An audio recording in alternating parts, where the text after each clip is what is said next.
All right, everyone. Quiet on the set. Places. We've got a show to make here. Are Chris and Gabe ready? They are. Okay, everyone. In 3, 2, 1, and... Coming to you live from sunny Orlando, Florida, it's the Great Movie Radio Show, a movie talk podcast starring Chris and Gabe. Hello, everyone, and welcome to the Great Movie Radio Show. Those are words I never thought I'd say again. How about that?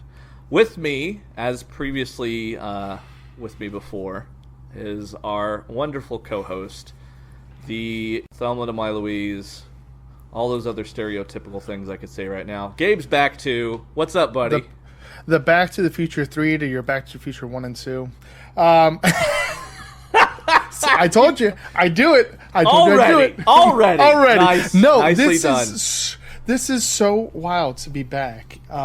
We were kind of talking about before we started recording how Chris had sent me a text message 2 years ago asking if it was a year ago. It was just over a year ago. Did you say 2021? So it was 2022. I don't know time and space anymore. They are no longer relevant. Scott. Continue. Anyways, so you sent me a text message, and then what was it, like a month or two ago? Mm-hmm. There was we had a memory of the podcast of our recording, and then I shared it, joking around like, when are we going to bring this back? I woke up the next morning and we're like, "Are you serious?" Because I think you shared it or messaged on it as I was going to bed, and I didn't see it till the next morning, and I was like, "Are we doing this?" So I messaged you 70 messages, what? Really? Are you? Yes. So welcome back to the Great Movie Radio Show. We're happy to have you listening to us in the time that Gabe and I have been rekindling our fire. Yes, there we go. As we've been continuing our talks on how to bring the show back and what we should do. The reason why the show stopped before is because life became a little overbearing, and we were not able to do all the fun things we wanted to do with this, as we were continuing our comeback to our jobs and our careers and our lives from the quarantine era that was 84 years ago. That's why the show had to stop, and it sucked, and we missed it, and that's why we're back, because we just love doing this, and we love having fun with it. The things that we learned previously was, number 1, don't overdo it. Number 2, don't overdo it. And number 3, your episodes are too long. Don't overdo it. We're going to try to keep our episodes under an hour. This one might be a little bit over because we're kind of intro back to GMR Show. We are also going to have episodes where there's not a guest. We are actually going to look into curating around the track lists. And that's what the GMR Show is becoming. It is going to be purely around the track. We'll probably chat about a few other things, but we're going to try to stick to around the track. That is the staple. That is kind of what the podcast became. That was the main bread and the butter of this show, and we want to keep that theme going. We found a way to make things work, and we're very excited. Like I said originally, some episodes will not have guests. We are going to curate lists. Today is one of those. We're doing my list. Gabe's idea, too. He was like, hey, we should do your list the first episode back. And I was like, oh, okay. So here we are. We're going to do my Around the Track. And I will say, I made sure, I talked to Chris and said, I need your list to try to get as many movies as I can. And for the most part, he watched most of them. I'm proud of you. Besides 2.5, I count one of them as half because I've seen parts and pieces, just not the whole thing. But out of your list, only 2.5 I haven't seen. Anywho, why don't we get started? It's good to be back. We're doing Around the Track. Let's get going.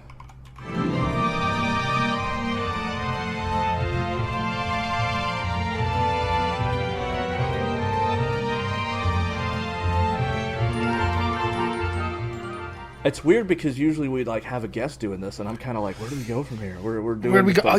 You know, I'll start it off. All right, so you do the thing, and we'll. By the way, I'm thinking gangster show. By the way, based on the transition, I think it would be good because I have some ideas. I have some ideas with horror, and I think it's going to be great. So, you know what I say? What? We're going to throw a curveball. We don't have a special guest. This is your episode. We may not ever do this again. just throw up both ideas for gangster and a bandit. Why not? Why not? We are going to go around Chris's great movie ride. Again, this is not based on Disney. There is an infinite budget. As much as you want, as little as you want, do whatever you want with it. But it is your great movie ride. The great Chris movie radio ride show. I was just going to let you roll that off the tongue there, guy. The great movie Chris ride. Sure. The great Chris movie ride. The great Chris movie ride. I like the great Chris movie ride. Chris's great movie ride? No, we can't put you first. Can't put you first. Come on.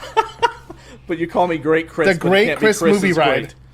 The Great Chris movie ride. All right, so we're going to hello, everyone, and welcome to the great. I goofed it up already. So, you know how I was saying I did a really good job in watching a lot of the movies on your list? The first two I have not seen. All right, so we are going to start off with the first scene everybody sees. Once we leave Doc, we're going straight into musical. And your list is very much like, past guests that we've had on this show. We've been like, hey, give us your top 5. You were just like, no, these are it. This is what you're going to get. This is it. So we're going to start off a musical with the 1980 The Blues Brothers.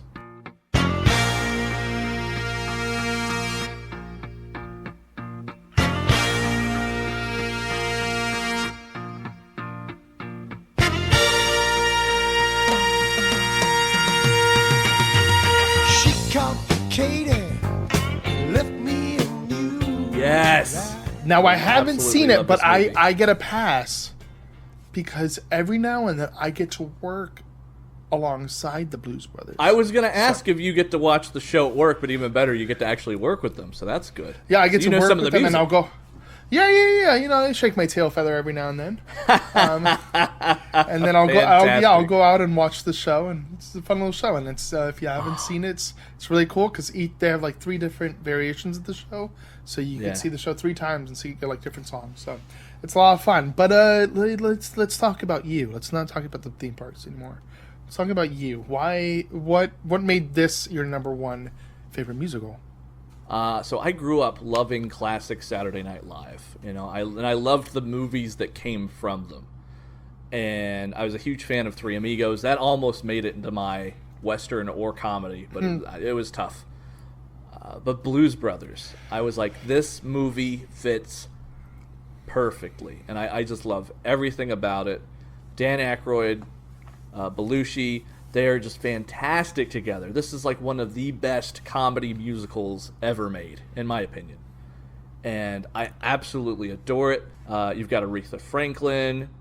James Brown's in it. James Brown is actually in the scene I want to put Shaka Khan. There's so many different people in this.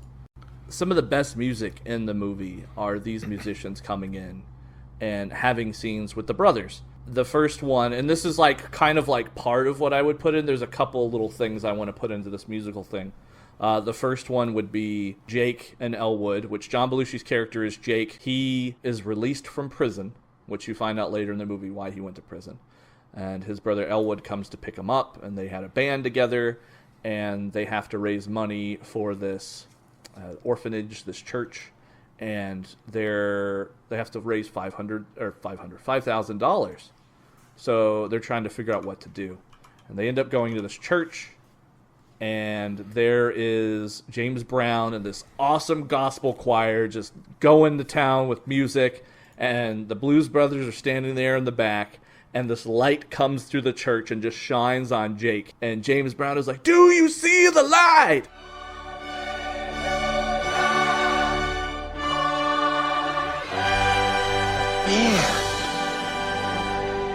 The band.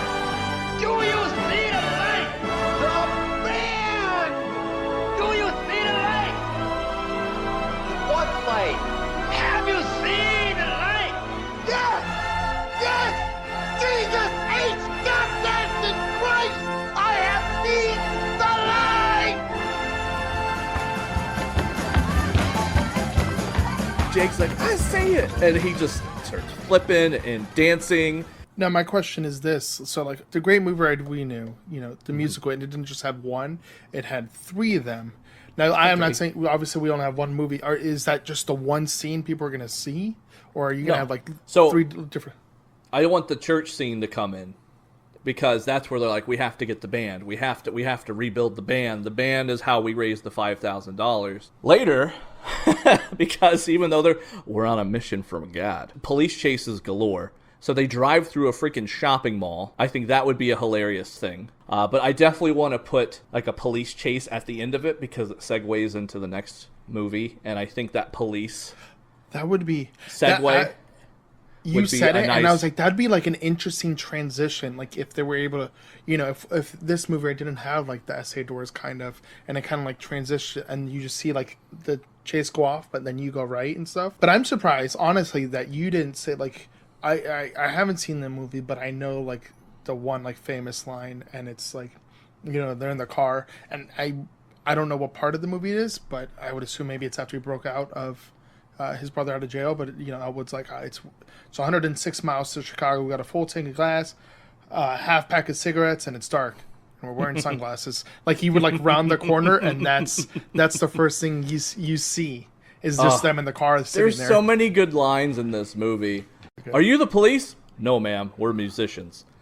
It's just there's so many like quotable lines from this movie. It's really hard to just pick all of them. It's really hard to pick all of them, but honestly, this whole movie deserves its own attraction. And I mean, that's why they're our favorite movies, because we're like, oh my god, this is what I would imagine this, and stuff like that, and like all that stuff, and that's what I think is like so cool. And that's the joy of the show, is because we used to do this when we actually worked the ride. Oh, I would love to put this scene in, and then we'd start talking about a certain movie and be like, no, this one, and then you just like list like 70 of them, and it's like, you might as well put the whole freaking movie in there because you can't get enough of some of these movies that we just love and cherish and, watch a week ago and then forget people who are actually in them, like myself. So it's really hard to like pinpoint a few, but I definitely wanted the James Brown scene with the church. Thought that was very iconic. And of course, the guys driving their car, the Bluesmobile, being chased by the cops. A concert at the end of the movie would be great. There's so many different great things. Carrie Fisher plays Jake's estranged girlfriend, spouse, whoever, and she keeps trying to kill him throughout the entire movie. So that's a nice added bit. We could have Carrie Fisher trying to blow him with a rocket launcher or shoot him up with an assault rifle. Happens in the movie. It's fantastic. Again, it doesn't have to be appropriate for Disney, because this is not Disney. Could literally be an Easter egg, so we could just see the Blues Brothers doing their thing, and all of a sudden a rocket goes by. So yes, the police chase is what would take us out of musical for the next film, for sure. We're gonna go ahead and transition now. Where the Blues Brothers are in the middle of a high-speed cop chase, and we are gonna avoid that. We're gonna go down this dark alley to the gangster scene, and we're gonna go from Chicago to California. And okay, so I'm really mad that I wasn't able to watch this movie because I've heard nothing but great things, and I've always wanted to watch it, but it's never been anywhere. It was on Netflix for a while, and I was like, man, I need to watch it, but I never had time to like sit down and watch it, and I really want to watch it. So yeah, so we're transitioning into your favorite mob crime movie, which is 2011's Drive. Oh, yes. And just the music just coming in right now. So the beginning of this movie starts where he's explaining that all he is a driver. He's the man behind the wheel. You get a certain amount of time to do what you got to do. It's so well done. It's shot real well. It has this nice aura of like nightlife, Los Angeles. I think it's Los Angeles because they go to the Staples Center as part of the getaway. The music is just this fantastic synthwave score that's just phenomenal with some other music in there. And he's got the driving gloves. He's got this badass coat. He's mysterious. So mysterious that his character, Ryan Gosling, in the movie Drive, his character is literally just named Driver. He has no name. You don't know where he's been. You don't know where he's from. He's just Driver. The opening sequence alone is worth leaving Blues Brothers with the cop chase, because they literally have a cop chase right at the beginning. And that would be part of my segue into two other things that we'll get into a little bit. Anyways, with Drive, This movie came out in 2011. I remember I was a manager for a retail shop. I usually would get done at like 9:30, 10 o'clock. This movie opened on a Friday. It was a limited release, and there was only one showing at like 9:45 at night. And it was a relatively busy night for the store I was working at. Through the night, I knew I wanted to make it to the showing. And I was like, I have to like keep up with things. Usually I would be like, oh, we can take care of this after close. I was on it. I was like, I'm going to go see this freaking movie. I'm excited. I was done by 9:15. All to go see this freaking movie. It instantly became one of my favorites. I was obsessed with it. I was like, I want the jacket. I got to get the soundtrack. I need a movie poster stat. It's one of those movies that just hit me, and I was like, yes. So Well, I feel like that's one of those, like, that's one of the most famous things I know about that movie is that gold jacket with, what is it, a scorpion? He's got a scorpion on. Oh, it's so badass. So anyways, he actually works at a mechanic shop by day and also does stunt driving for the movies at the same time. And the mechanic shop he works at, the mechanic is Bryan Cranston, who is fantastic in this movie. Down on his luck mechanic who owes debts to the mob and all this stuff, and we get into that later. And then by night, both of them, Bryan Cranston's character kind of like runs him, and they work together on getaway driving for robberies around Los Angeles. And so he meets a girl, and the girl's husband's in jail. The husband gets out of jail. He needs help with a job for payback money for protection in prison. Driver agrees to do a job with him, so that way the family doesn't get hurt, because he's kind of, it's like a love triangle. You have husband who's out of prison, driver who likes the girl who has husband but likes driver. He ends up doing the job. It goes sour, and driver ends up going on, like, having to go on a killing spree to like protect everybody that is involved or could potentially get hurt. And it is a downward spiral from there. Oh, and what a wonderful cast in this movie too. Like I said, you have Bryan Cranston, Ryan Gosling, Carey Mulligan, Albert Brooks as the villain. Albert Brooks, Nemo's dad, is the villain in this movie. Nemo! Oscar Isaac, Christina Hendricks, Ron Perlman. Classic. This movie is something. Worth the hype, worth everything. If you have not seen Drive, highly recommend it. I don't know if it's streaming right now. Go buy the Blu-ray. No, it's probably $5 or $10. It will be worth your money for a blind buy if you've never seen this movie. It phenomenal. Because I tried. With what scene I want to put on the ride, there's two. Like I said, the beginning where they're having the cop chase, because I want the cop car from Blues Brothers to kind of segue into him being chased. And you will like drive in. He's hiding under like an interstate bridge at one point with the helicopters like trying to find him. So that would be like the perfect. You hear the siren and the lights from Blues Brothers coming in, and he's hiding from the same police car, even though it's not the Chicago PD, it's LAPD. But here's the fun part. Are you ready for this? Yeah. Our interaction is going to be in a strip club.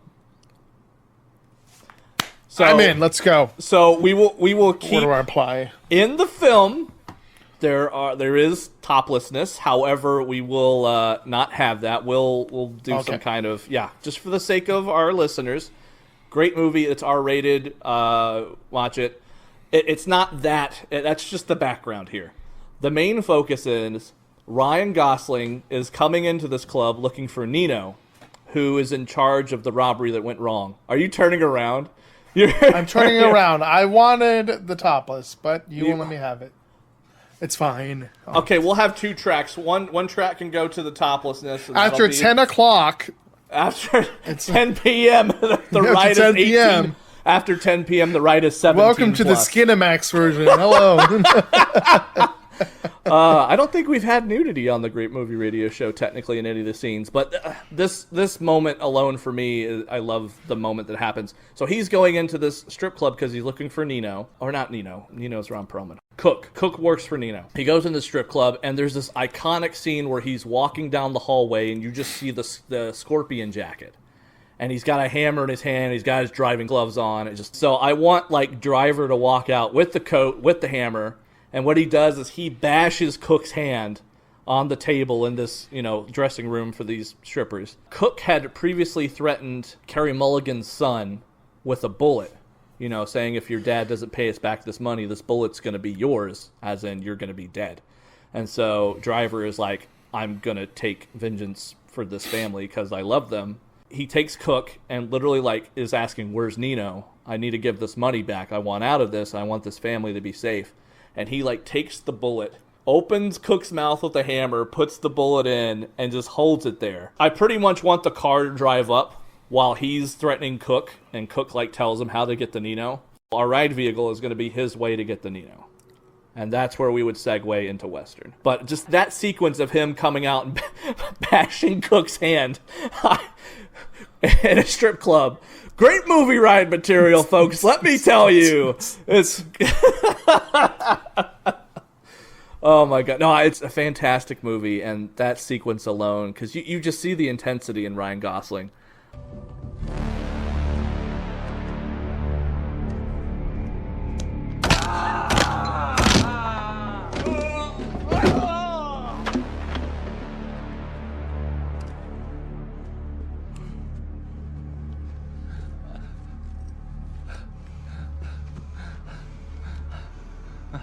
Whose money do I have?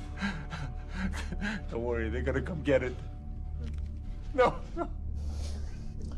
Call them. Somebody call Nino.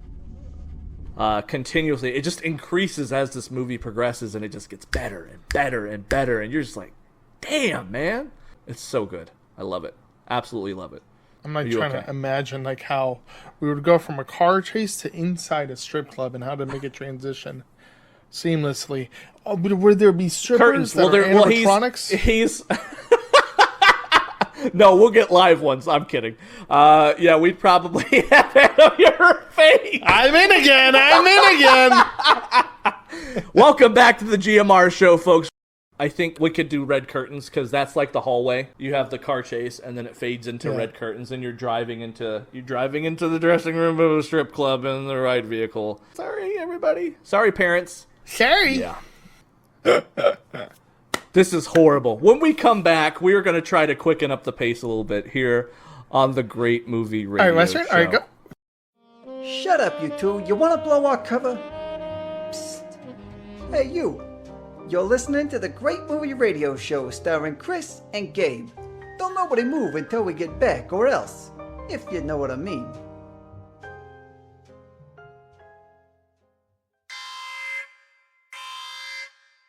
Warning. Remain on this podcast. The advertisement you are experiencing is extremely dangerous. Proceed with caution.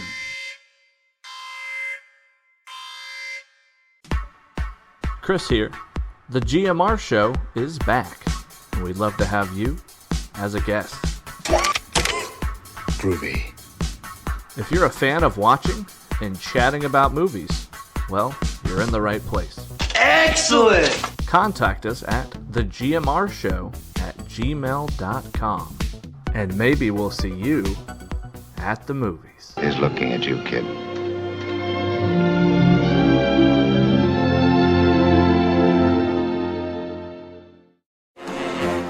Hey, what are you looking at? Hit the subscribe button to catch more of the Great Movie Radio Show starring Chris and Gabe, and maybe you won't get hurt. Here they come, boss!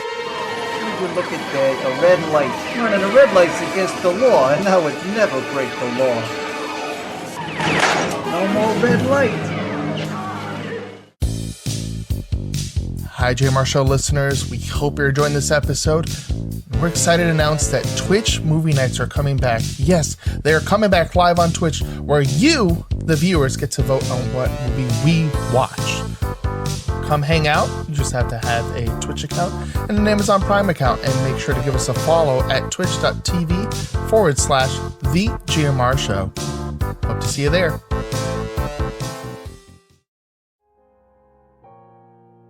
Time for Chris and Gabe, hosts of the Great Movie Radio Show, to get back to work. I better lay low for a while, the heat's on. On second thought, I could go for some popcorn.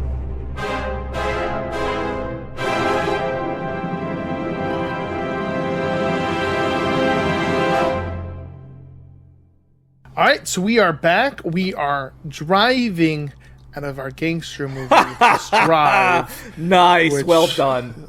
We're driving into Western out of drive-in, our driving vehicle. Question, and I don't think we've ever asked this on previous, so I'm switching up for this revamp.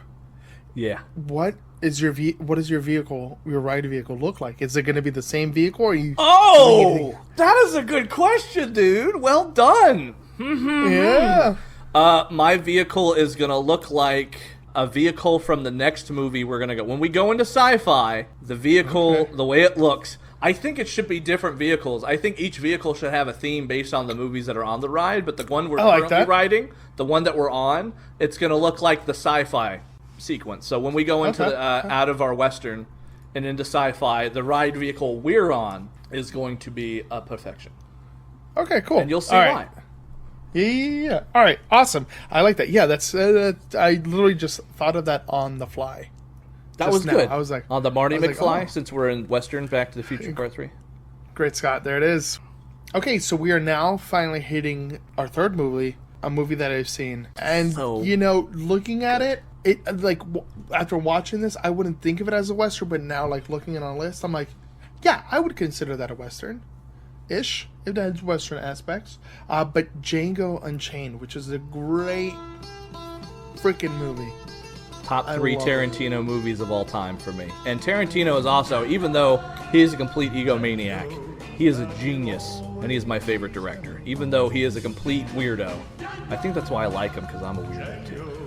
We're all weirdos. So yes, Django Unchained, 2012, another amazing cast. Jamie Foxx, Christoph Waltz, Leo DiCaprio, Sam Jackson, Walton Goggins. The list goes on. And there's so many Easter egg characters, like Don Johnson's in it for a little bit. Jonah Hill has a cameo.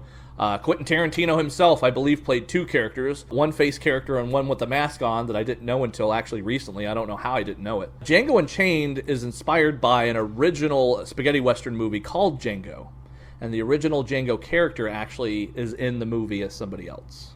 Franco Nero. Oh, I didn't know that. And so the music, the theme song, Django at the beginning, when Django Unchained, the credits are rolling and they're walking through and they start to meet Christoph Waltz. That theme song is from the original Django movie. Oh. Yeah. So Django Unchained is about this German bounty hunter played by Christoph Waltz, Dr. King Schultz, and his horse Fritz, who neighs every time he says the horse's name upon introductions. I love that. And he is freeing this slave named Django, who's played by Jamie Foxx, so he can help him find a gang of misfits who have a bounty on their head, and Django knows them from a previous slave owner that he worked for. They eventually find them, but then it becomes this friendship between Schultz and Django. And Schultz finds out from Django that he has a wife named Brumhilde von Schaft. And I don't know Schultz, what you just called me, but it's rude. Brumhilde. Schultz loves the fact that her name is German, and it comes to the conclusion that Christoph Waltz's character Schultz wants to help Django free his wife from her owner, who is played by Leonardo DiCaprio, Calvin Candy, and she resides at Candyland. Anyway, so they go on this all-out, impossible mission to free Brumhilde from Candyland. So yeah, there's Django Unchained. I love it. Yeah. So and kind of like I said, I was like, in hindsight, I'm like, oh, that makes sense. Yeah, it's very much like a Western. I'm watching I have IMDb up on my one of my screens here, and it's literally just the trailer keeps playing, and my eyes just keep getting drawn. You're distracted by it. It's so and good. I'm just like, it's just everything about it overall. It's just a very. But anyways, I digress. Okay, so again, I've been distracted by the trailer this entire time watching it. What scene and or scenes would you incorporate into this? Into your great movie ride? Well. There's a montage of after. There's one scene I wanted to put in. So the main people that Schultz freed Django to help him kill were the Brittle brothers. 3 Brittle brothers, and they're working on Don Johnson's Big Daddy. His name is Big Daddy, his plantation. There's the sequence where, Schultz is there. They're acting like they're going to buy a girl from the plantation for Django. when it's really for Schultz to distract Big Daddy so Django can go out into the plantation and find the Brittle brothers, who have a different name. I can't remember it off the top of my head right now. So he identifies, or it gets pointed to one of them by somebody and identifies one in a field. Well, he does this, like, walk through the trees and the grounds to this area where they're about to whip and punish a worker on the plantation. And this music just starts swelling. And, God, I can't remember what song it is. I think it's called La Corsa, but it's Bacalov who does it. We'll see if you break eggs again. And there's just this trumpet. John Brittle! Probably going to put it right here in just a second so you can hear it. And this music just swells up, and he's walking. And in a flashback, Django is actually being punished by the Brittle brothers. And they're like, I like the way you cry, boy. And so he blows up, has this wrist gun that pops out, and says, I like the way you die, boy, and just shoots him. And one of the Brittle brothers, the one he's shooting, has like this Bible page, like he has them posted on him, and he's like preaching while they're being punished. And he shoots him right in the frickin' page, and just the blood. And I'm like, the way you die. Yes! It's just so good. Oh. And then that whole sequence, just the music swelling and the shot and just the revenge, that moment, just you just cheer. It's so good. But after this whole sequence where they've taken out the Brittle brothers and then they get chased by the KKK, hilarious, because that doesn't go well for the KKK at all. There's a montage of where Schultz is teaching Django to shoot like a sharpshooter, because he actually sniped one of the KKK members and was like, he's a natural. I'm going to teach this guy to shoot. So gives him a gun. They have a snowman with bottles, and they keep planning it. Another wonderful music sequence playing, and he's learning how to do this. They're taking on jobs. So I really think for that interactive Western thing, you could have Django shooting the snowman. Sorry, I scooted away from the mic for a little bit. And, different gang members, and just pretty much them and their escapades through this montage, learning how to be a bounty hunter, going on bounty hunting missions, I guess you would say, and just that music playing. It just speaks Western to me. That moment, that segue to what comes next in their adventure. And of course, they end up at a cabin with the gang on their horses, and this guy tells them to come out of the snowy snow and come inside. Had us a birthday yesterday. I got some cake. It's pretty good. Why don't you come in then out of the snowy snow and get yourself some coffee? You had a birthday yesterday, got some cake. Pretty good. So we're jumping out of the Western scene and we're jumping into sci-fi, which I feel like it's two different worlds. This is such a big jump as well, just like The Great Movie Ride. And we're talking about, I would say, one of your probably top 5 movies, Blade Runner with Harrison Ford. I remember watching this movie from one of our past guests, Professor Breutman. He made me watch this movie, and that was the first time I saw it. And I immediately, the minute I saw that was on the list, I texted you, and I was like, hey, guess what? I'm watching Blade Runner. I have to do it for class. You did. You did. I remember. Like, so yeah, and it's a very interesting film, and it's your favorite movie.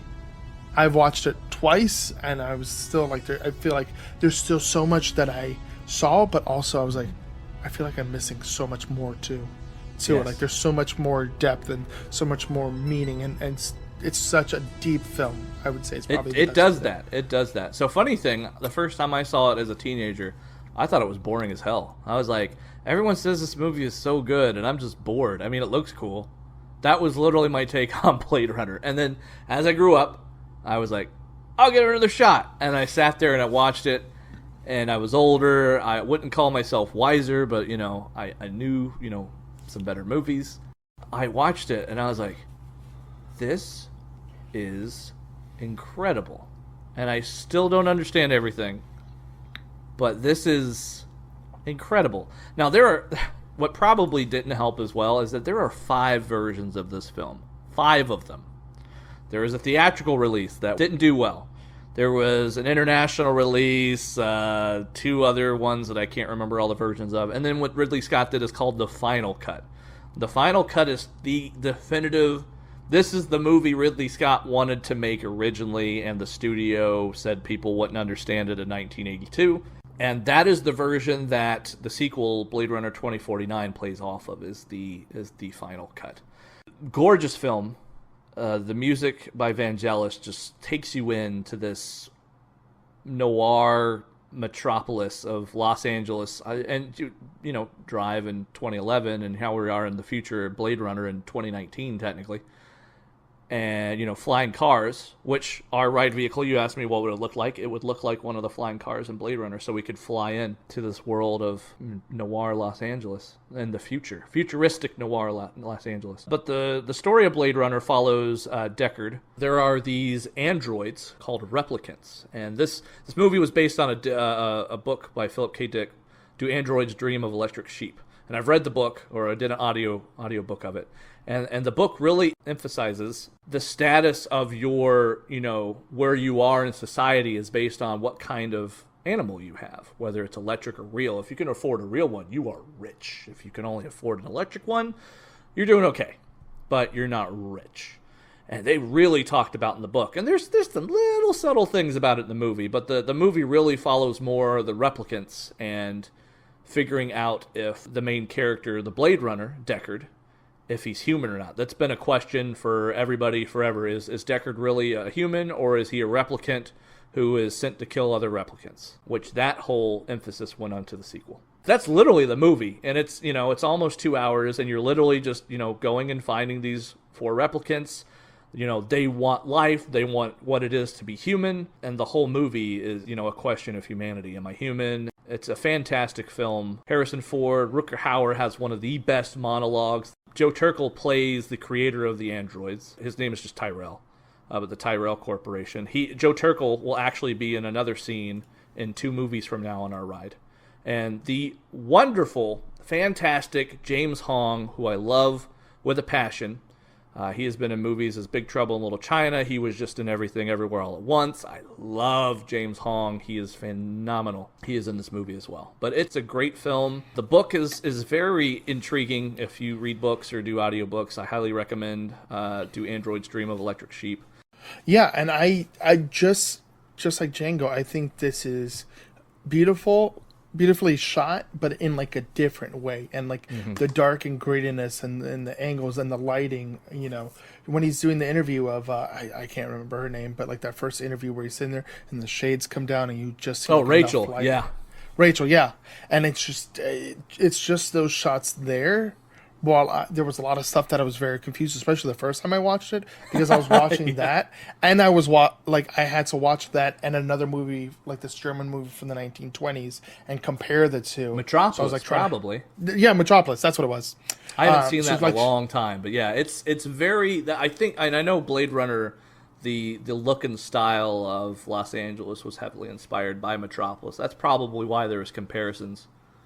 Yeah. Breutman knows what's up. He does. Like I missed a lot of the stuff in detail, and I like try to watch it again the other night, and I'm like still there's still some stuff I'm missing, but just all the thoughts and ideas and just that grittiness really added to the movie, because it wasn't like La La Land, L.A. This was like dark, gritty, and stuff, and dreary, I just rainy, and then it reminds me of like some of my favorite action movies, like the Batman. Like the way they did it, and I love when directors and all that, they could bring that to the film and not make it like too dark, and you're like, I'm about to go to sleep. So now I'm curious, because I felt like the scene we had in Great Movie Ride with Alien was very like dark and gritty in itself. So. We're connecting everywhere. Our scenes, Ridley Scott is back, old to new. Yeah. I'm curious, because obviously we're going to keep that same thing, but I'm curious to see what scene from that movie, from Blade Runner, are you going to put in your Great Movie, and if you're going to keep that same, even though it's not like a sci-fi horror like Alien was, if you're going to keep that like jump scare effect, or if you're going to switch it up and go a different direction. So there's not going to be a jump scare, but it's going to be I know, but it's going to be very immersive. Oh, I'm holding the scare for our horror movie, because I got some goodies for that one. Get ready. But what I want to do is come into sci-fi and it just be this dreamscape. The music is, the synth is going, and it could be raining, or it sounds like it's raining. Kind of like, in Alien, even though there's not rain in Ship, it had that, rainy sound a little bit when you're entering, and the chains jingling and that immersion. I want to bring that back, but you're just pretty much flying into the sky of Los Angeles with all the buildings around you. Think the E.T. ride or Peter Pan, where everything's like around you and you're kind of flying above, but this is kind of like flying within. So you've got the lights of the buildings and the neons, and there's advertisement boards all over the place, and you're just flying. They're called spinners, by the way, the flying cars in Blade Runner. They're called spinners. Other spinners coming by you, and you can hear them. But as you go through, that's like the beginning of the movie, and then I kind of want to fly, as we fly through, I wanted to fly to, we're passing a top of a building, and Roy Batty, which is Rutger Hauer's character, is sitting there with Deckard at the end of the movie, and he's having his Tears and Rain monologue. I've seen things you people wouldn't believe. Attack ships on fire off the shoulder of Orion. I watched sea beams glitter in the dark near the 10-house gate.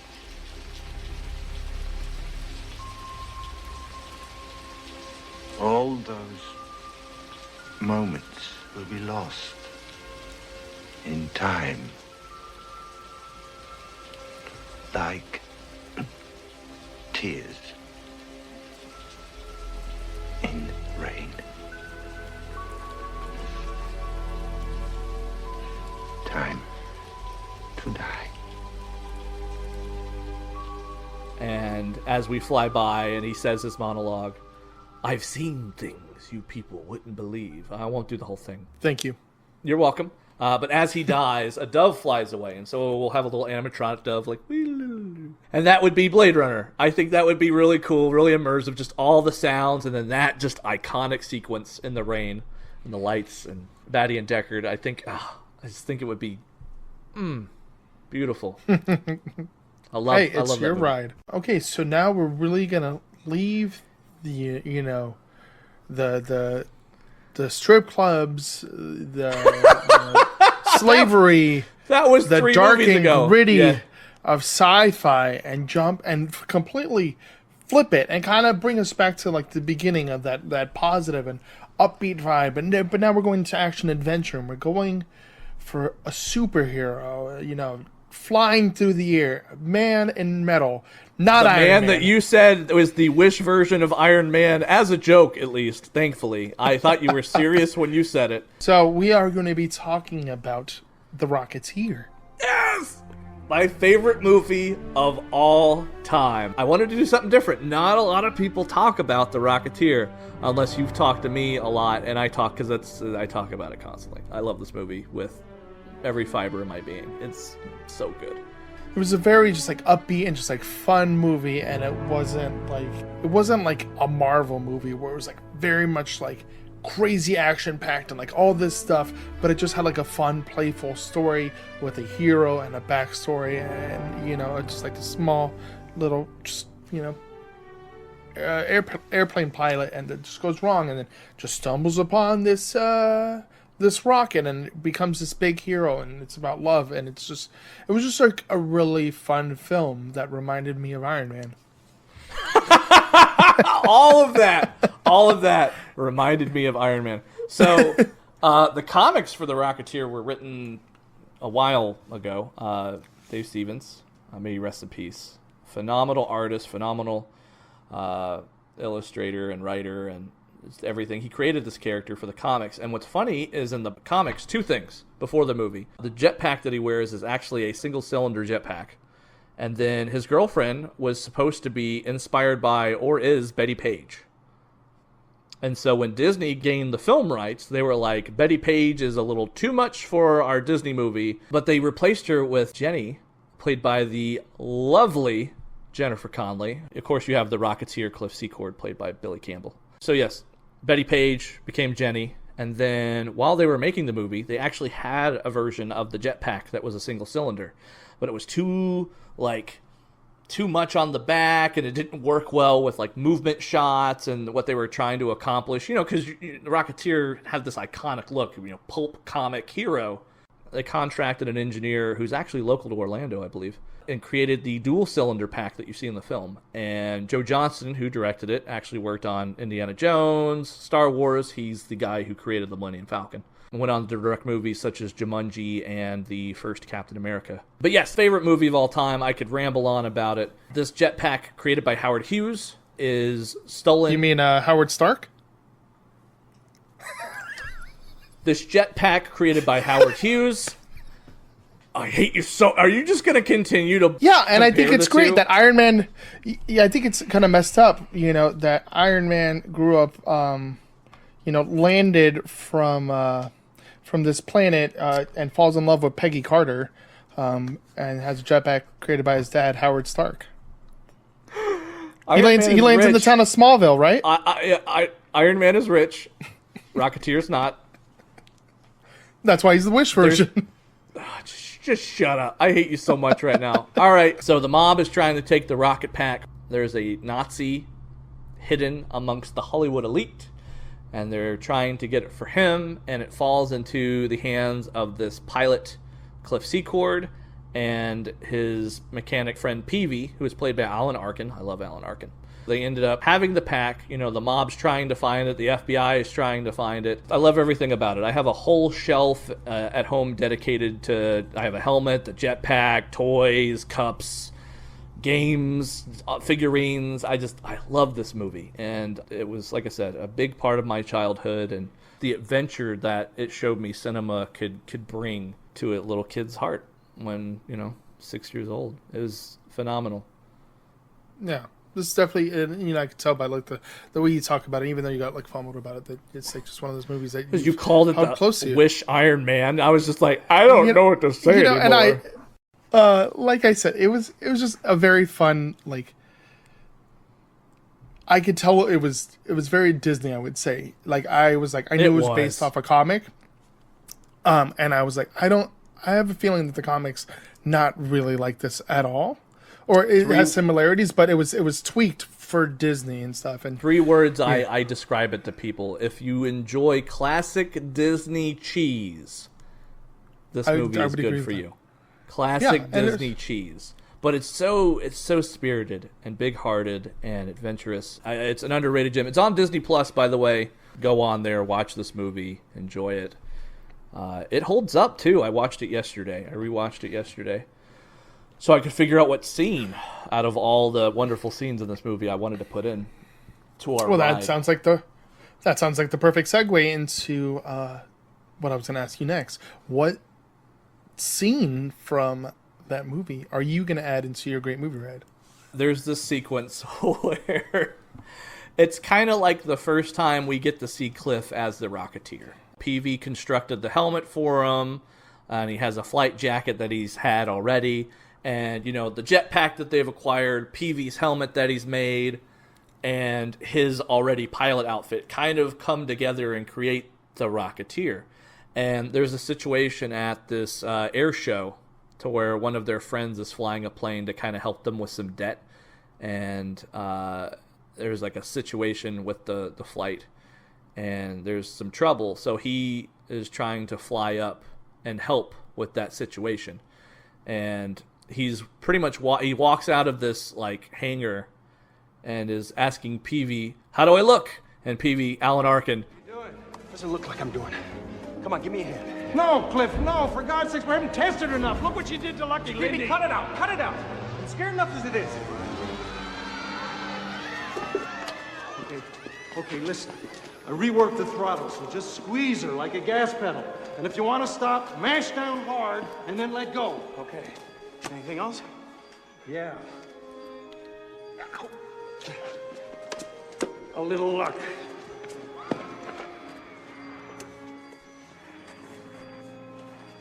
How do I look?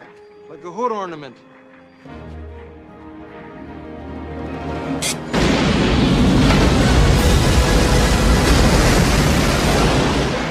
like a hood ornament. And it's just, like I said, classic Disney cheese. And I feel like just what the Raiders sequence was with Indy and Sala with the Ark in Movie Ride. I feel like just having him standing outside the hangar, just that line delivery. And then, of course, him looking up and then taking off. So we'd have like a flying animatronic would take off and, after the comical line, like a hood ornament. I think it would just, and then Horner's score behind them. I think it would be great. Maybe like a Rocketeer flying by you, or there's some other sequences that we could put in there. Maybe just like the iconic look of him standing in front of the American flag with his pistol that he stole off the Nazi. That would be good. There's some cool shots fighting on the Zeppelin. That's But when I watched like, the movie. Yeah. When I watched the movie, I immediately was like, "Oh man! Imagine if like it was like angled and it was like part of the Zeppelin, and you were just like had a view inside the Zeppelin to them like fighting." And that stuff. would be cool. Like on the right side, we could have that hood ornament, and after you pass by that, the ride vehicle could be passing by the Zeppelin that's over the observatory, and you're watching Sinclair and Secord fight. Like I said, very fun movie. Very, so excited we went from the these three like darker and more gritty movies to now like. Bam! Like this happy, fun Disney-esque superhero cheesy movie. And then now we're going to flip it again. And now it's going to get dark again, ladies and gentlemen. It's going to get dark again. And hopefully, we're headed to hopefully you'll enjoy Chris's horror selection and you'll want to come play with us and listen to some more podcasts as we jump into The Shining. Yes. See what I did there? See what I did? Yes. You're welcome. Who's coming to the Overlook with us? I call room 237. The Shining, 1980. Stanley Kubrick directed it. Stephen King hated it. But it is considered one of the greatest horror films of all time. And what's funny is, so I used to not be a huge fan of horror. I used to be a big scaredy cat, not into it, and then I started dating my now wife. And I got more into horror because of her. So I want to say within the last 5 to 6 years, I finally saw The Shining. And my jaw was on the floor the entire time. It was terrifying. It was mysterious.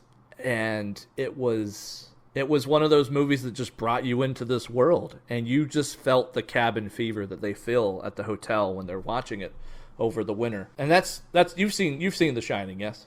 Yes, I have seen The Shining. I only seen it once, and it was like I think it was on HBO Max or Netflix. And I was like, okay. I think it was Netflix, and I was like, I gotta watch it. And I was like, I've never seen it.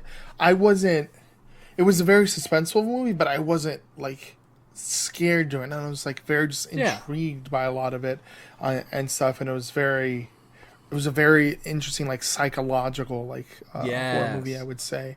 It wasn't your typical horror, but it was definitely horrific in a psychological sense. For sure. It wasn't like jump scare like there was a couple. The ones there was a couple. Maybe for you because you're a chicken. But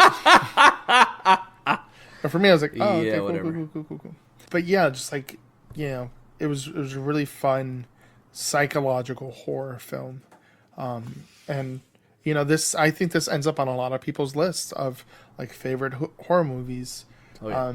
Because it shies away from the, what I would say traditionally what we think of horror movies and like slashers and like jump scares and cheesy, campy films, like Friday the 13th or, Scream and stuff like that, and it goes like a different route, and I feel like especially for the time, so it's really fun, and I really enjoyed it. I want to watch it again because I feel like I didn't necessarily grasp it all because I think I also watched it at like 1:00 in the morning. Yeah. But I see why people like it. It's not in my top 3. I would have to watch it again and see where I would place it, but I could see why people enjoy it, and again, it's a fun movie. It's a visual masterpiece, and just the storytelling is well done. The acting is incredible. I mean, the cast, you've got Jack Nicholson, Shelley Duvall. This movie mentally wrecked Shelley Duvall as a person. There's been a lot of things about it, and honestly, this movie would not have been as mentally terrifying if it wasn't for her performance, I think. Joe Turkel was Tyrell in Blade Runner. He is the bartender Lloyd in this movie, and that sequence is going to be one of the things on this ride. What The Shining is needs to be brought up too as well. Their son, Danny Torrance, who is the main character in the sequel, Dr. Sleep, he has this psychic power they call it The Shining. It's like this sense. He has this, and so does the one of the caretakers or the workers at the hotel, Dick Halloran. He has The Shining with him. And he's actually the one that explains the power to Danny. They're talking to each other with their mind, and he's explaining The Shining. Well, the hotel itself is actually engulfed by evil spirits, and it has its own shine to it as well. And it's just so fascinating. I absolutely love the sequel, and I think the sequel enhances The Shining as a film. If you haven't seen Dr. Sleep, it's a fantastic movie in and of itself, but I feel like it just brings an explanation to those who may have not understood The Shining a lot, or just gives more detail, like things that maybe you didn't know unless you read the book. Now, I could be mistaken. The second movie, Stephen King had a lot more involvement in, right? Yes. Because of his hatred for the original Shining. I believe what happened was Stephen King offered up a fan questionnaire, which book would you like me to do next? I could do the sequel to The Shining, or I could do this. And everyone's like, Dr. Sleep, do Dr. Sleep. So he wrote Dr. Sleep. He already had the story out, he did it. And then Mike Flanagan directed Dr. Sleep, did the script, and sent it to Stephen King while filming, was having Stephen King involved. He wanted Stephen King's blessing on this movie because, The Shining is so beloved as it says it on the poster, a masterpiece of modern horror. And I think that enhanced the film for Dr. Sleep as much as it did. I honestly think, if I rewatched it now, it might be even a little bit more scarier after quarantine and being stuck and having that cabin fever inside. We did a double feature during quarantine. Oh my god! I don't know if I could watch it during quarantine. This is honestly one of my favorite parts about going on the track with our guest, and now I get to do it with you, because this is a very unique scene, kind of like our gangster and bandit scene, where we have that interaction and things are a little crazy, but now we need to figure out how to say goodbye to whoever took over our vehicle. What scene? You're gonna see the Grady twins and Danny, the hallway scene, come play with us on one side. Hello, Danny.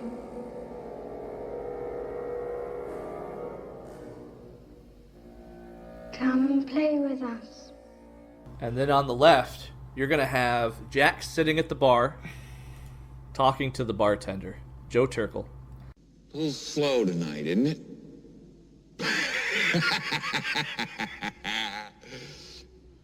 Yes, it is, Mr. Torrance. Lloyd, give me a drink. It's on the house. Your credit's no good here, Mr. Torrance. But as we pass them, there's going to be this mirrored thing as we pass by, and you're going to see that Jack is talking to nobody. So on one side, there's going to be the bartender, because the bartender's not really there, he's a ghost. So we're going to see him talking to the bartender, and then as we pass him, we see it's nobody. And that's cool. And then this will be the part where we have the tour guide and the bandit or gangster. The maze. Danny!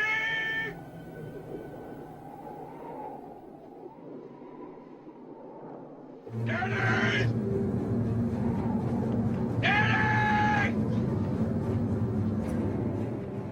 And I want Danny to be at the entrance of the maze, and the tour guide, or not the tour guide, the gangster or bandits, overcome by the shining and the evil of the hotel.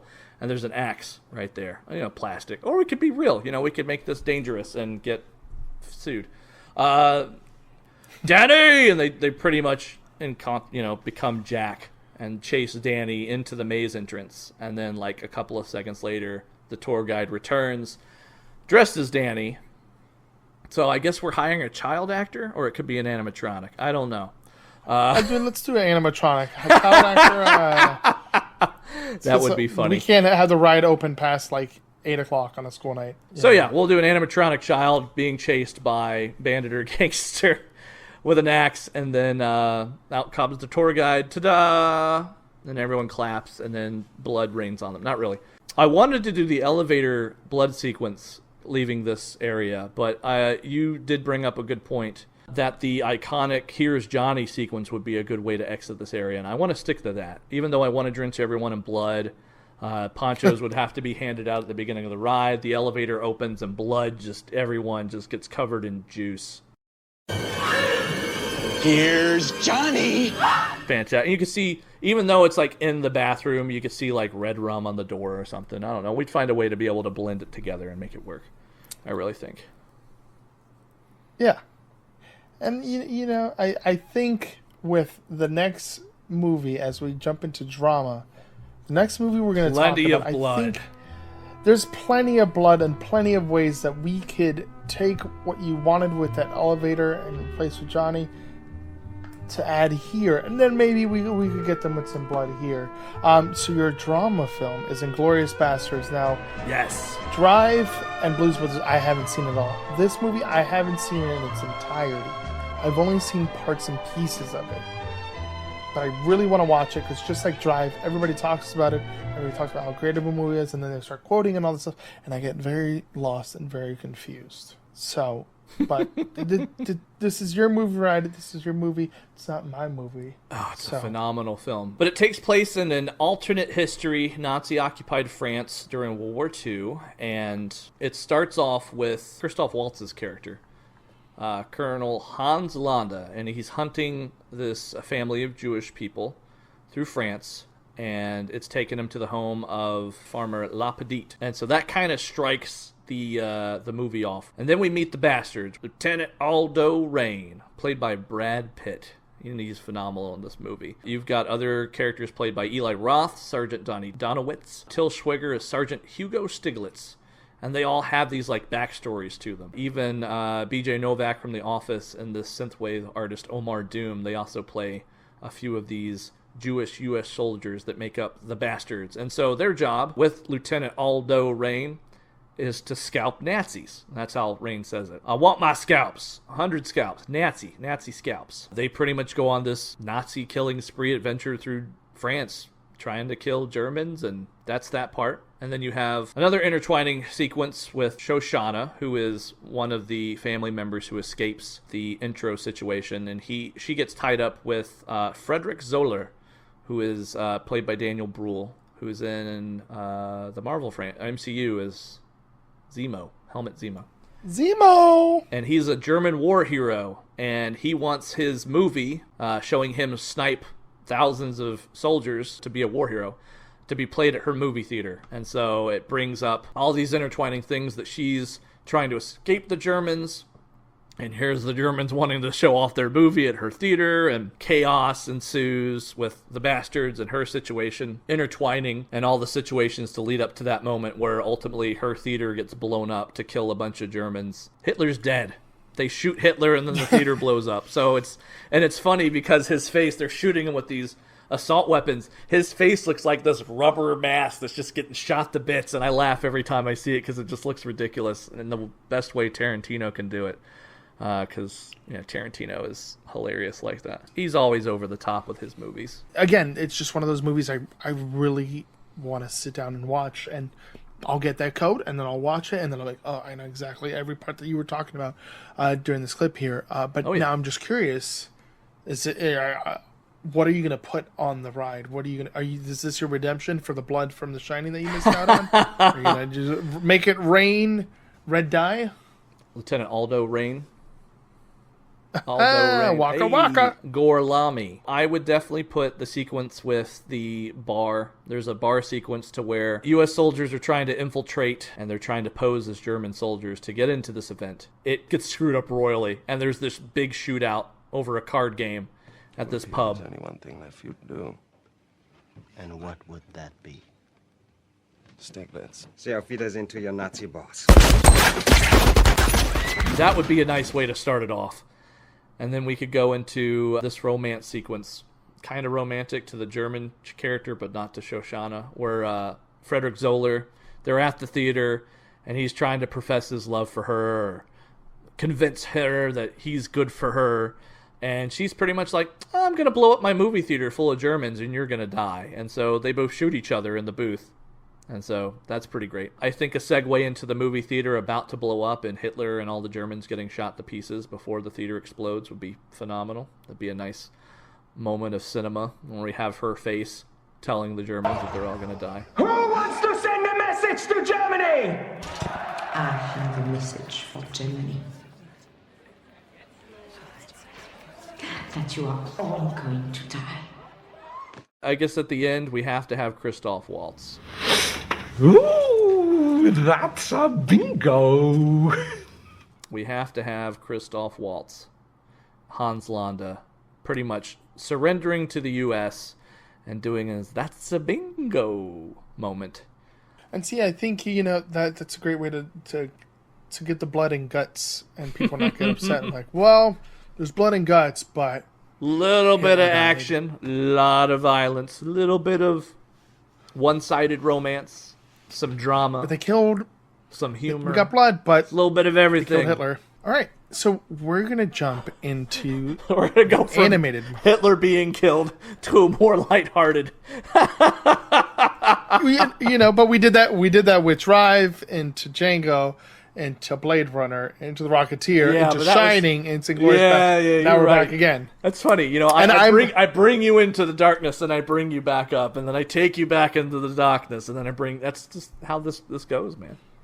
When you put this on the list, I thought it brought a very interesting point, which, you know, very much showed how dated, I would say. I wouldn't say outdated. You could say outdated, but dated the Great Movie Ride was, because it had an animated scene, and I would consider this animation, but this is more like a stop motion, like it's stop motion kind animation, of film. yeah.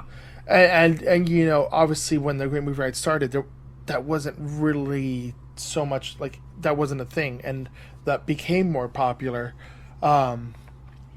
So, but you put this on the list, and I was like, oh, this is interesting. And it brings up a great point of how dated the Great Movie Ride was, and now opening up that animation to also stop motion and stuff like that. Because I feel like this is a kind of play on animation. It's not like an animated feature, like it wasn't drawn, but it was an art, and, you know, and it's really fun. And I actually, out of all the films on your list, after watching this one, this was my favorite on your list. And that is Fantastic Mr. Fox. Yes. And it was just so funny. That's so good.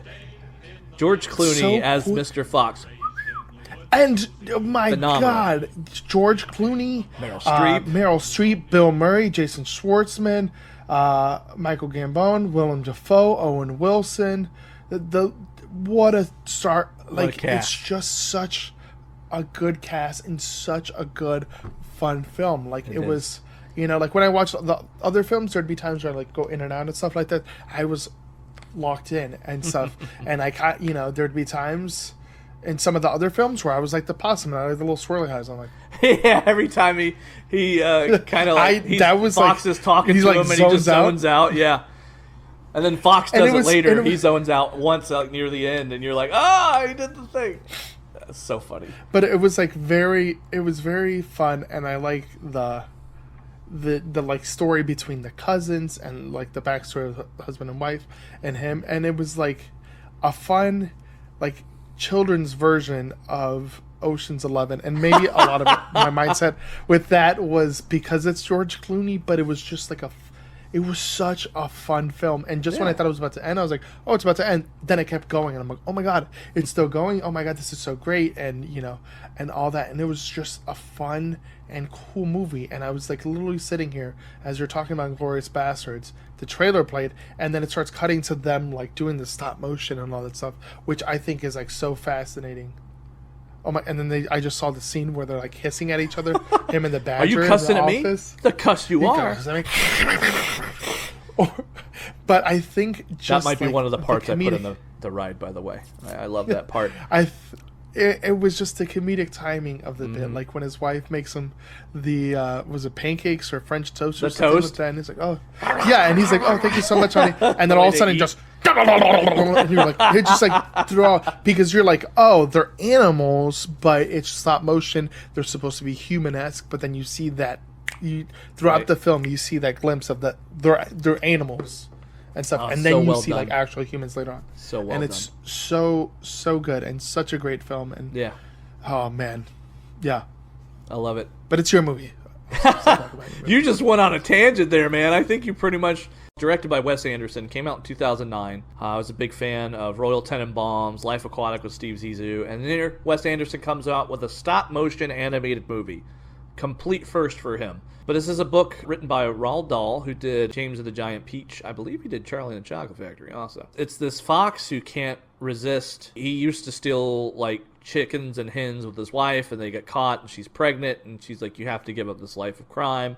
So he goes straight and works for a newspaper. Tired of being seemingly poor, they try and move into this tree. They're across from 3 farms, Bogus Buns and Beans. There's a nursery rhyme song for the Bogus Buns and Beans. They move in this tree, and across the field there are these 3 farms, and he decides, I'm going to do one last job, and it's a big job. We're going to steal from all 3 farmers. It's hilarious. The cast, just the chemistry of voices is so well done in this movie, and the cinematography is phenomenal, and the color palette is this fall, autumn loveliness. It's so well done. I highly enjoy it. It's my favorite animated movie of all time, for sure.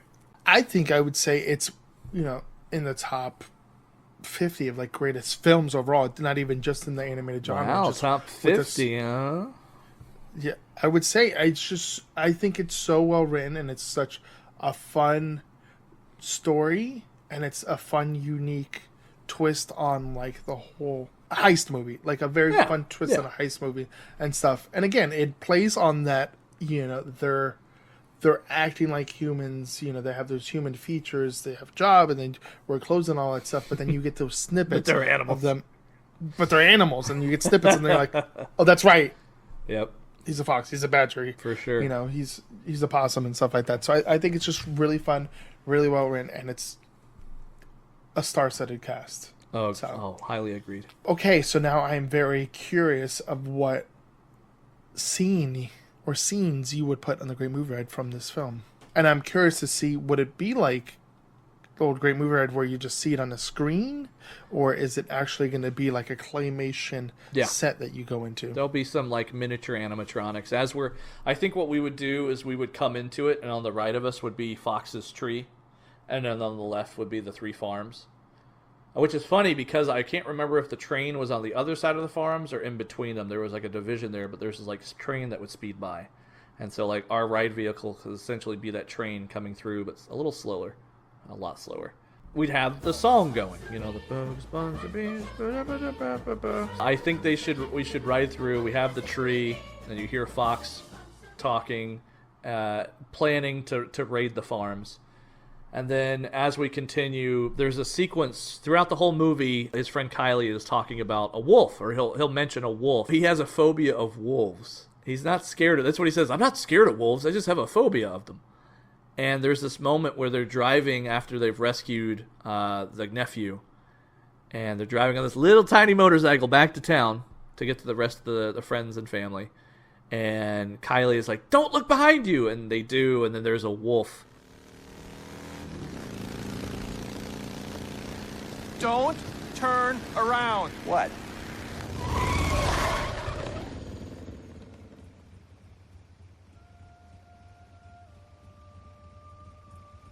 Where did he come from? Where'd you come from? What are you doing here? I have a phobia of wolves. And he raises his arm, and the wolf raises its arm. So I think as we're coming through, it's this moment where he's like, I have a phobia of wolves.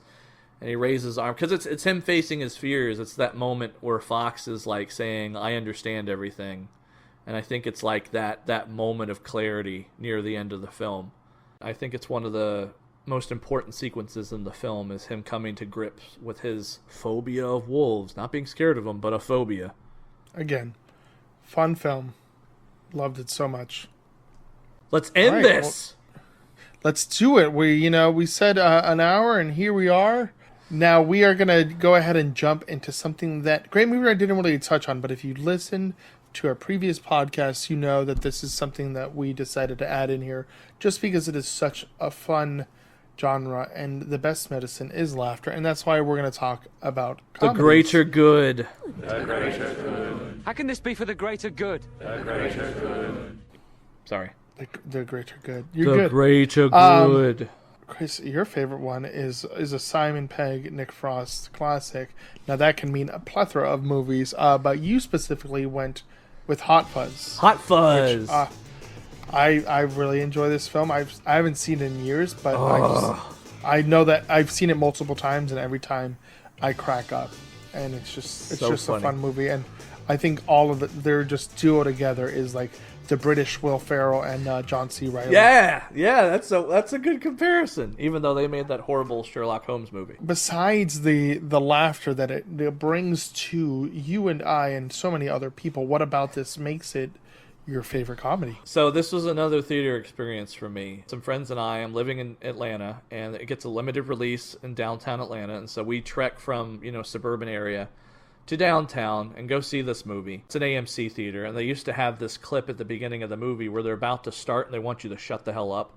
Pretty much silence your cell phone, all these noises are going off, and it gets louder and louder and everything at once, and then stops. And there's this baby that cries at this clip. And it's funny, I'm not even talking about the movie, but this just enhanced my movie-going experience for this film. And my friend, his name was Jeff, he, at the clip, he's like, "You shut that baby up!"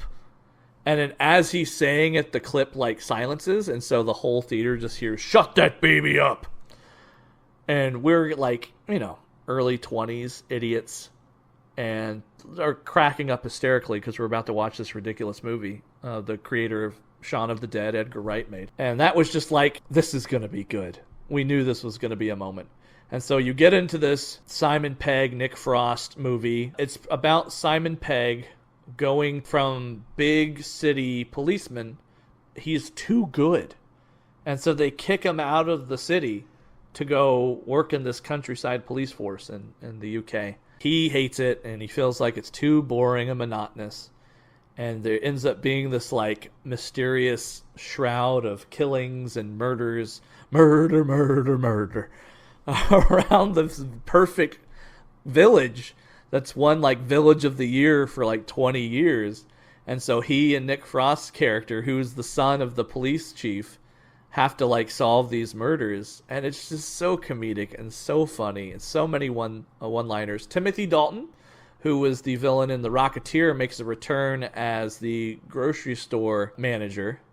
So he is also a villain in this movie. It just turns from this like quaint police comedy into this like Bad Boys, Point Break type of action in this perfect village in England. And it's all for the greater good. The greater good. Kind of has like a Scream mentality to it. There's like some slasher-esque features going on here. Some blood. So we could do some more blood with this. Okay, so how many scenes are you gonna put in Oh my god. That is a really hard thing to like be able to pull off. The one thing I definitely want to do, I feel like I want, like, maybe the murders should happen. Like, we have, like I said, the steeple fall on one, and then you have the one lady who gets stabbed with the shears, and all these things are happening. So we're running into all this murder in this comedy sequence. So you're welcome. I think we should have the table outside the little castle with the neighborhood watch in their cloaks. Having their cult meeting. And they think Nicholas Angel is dead. And he confronts them. And so, essentially, we would be Nicholas Angel on the ride, the tour guide would. And this would be the speaking part where he's pretty much telling them off like we would tell the witch off. The greater good. The greater good. And he's like, this isn't for the greater good. The greater good. Stop it! That whole sequence in the movie, there'd be a way to like tie that in with the narrative of what we're doing. He's trying to get them to stop the killings and find out why it's happening, and we just witness all the murders as we're coming in. But we'll make it like over the top silly, and we can add in some like little cheeky things around what's going on, so it's not too horrific. There's some humor to it as well. But I think that would be a cool way to do it. Blood. Blood. All right, that's it. Greater good. We'd make it funny though. There's ways to make it funny. You have to see Hot Fuzz if you haven't seen it. No, let's just go back to strip club. Is that what finale's going to be? Is we're back there? And the tour guide gets out the vehicle, starts handing ones to all the children, the families. Here you go. It's don't extra alien comes out from behind the curtains with a pole. So yeah, we did it. We did it. That's Our it. First episode back. I know, it's wild. We're pulling onto dock, and everybody's getting off, and they go, "What the was that? The hell did I just? We got blood and strippers, and we went from dark to cheery, and then just when I thought we were getting cheery, we went back to dark, and then we got cheery, and then we got blood, and then there was an explosion. Where's guest services? It's a wave of emotions and different types of movies. Ones that are similar, and then some that are not so much. Now I understand how fun it is to be the guest. Yeah, there you go. Hey, you get to rant on. Yeah, I rambled. I'm going to be editing the hell out of this episode because Jesus Christ. Hey, I have an idea. We should do the bad movie ride at some point. Just make a list of horrible movies that we just put people through. I don't know, like The Room, Birdemic. I wouldn't like that one just because what if we put somebody's favorite movie on there? Somebody's like, I really enjoyed The Room. Too judgmental. So if we put Back to the Future 3 under the Western for that ride. Hey, you called the Rocketeer the Iron Man of Wish, or whatever you said. So you can, yeah, that's right. I'm coming after you now. We hope to see you next episode when we have our first guest. Thanks for hanging in there and coming back and joining this ride as we're back. Got anything before we sign out, Gabe? No, I'm just so excited to be back. I'm so excited to do some new stuff and try this out with some Twitch streaming. We're going to do some movie nights hopefully soon. Yeah, and we're just going to have some fun and just really have fun this time around. I think we focused too much on being serious. Are you saying we didn't have fun last time? We had fun, but then it got to the point where but then it got to the point where we didn't have fun, and it was just stressful, and it was just a lot, and that's why we had to just stop. Yeah, and stuff. Right. So I'm just really excited to just really lay back, relax, and just enjoy talking about movies and watching movies and doing stuff like that. So I appreciate you guys for being here. Those of you guys who've been here before, thank you guys for coming back and listening and hanging out and waiting. And those of you guys just coming in, welcome. Please listen to our past podcasts, get a little insight of what we used to do and things that we're going to change. And then obviously, if you can, let us know. Anything you want to see, anything you want changed, anything you want back, let us know. We're always open. Couldn't have said it any better myself. Thank you for listening. We'll see you next episode here on the Great Movie Radio Show.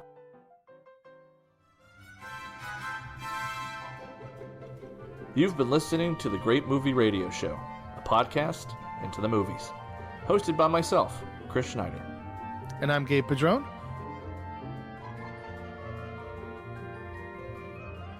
Voice work by Dave Fesky, Joe Erickson, Chris and Gabe. Art and logo by Alex Bayless. Sound and audio provided by YouTube. You can find all our episodes on Spotify, Apple Podcasts, or wherever you listen.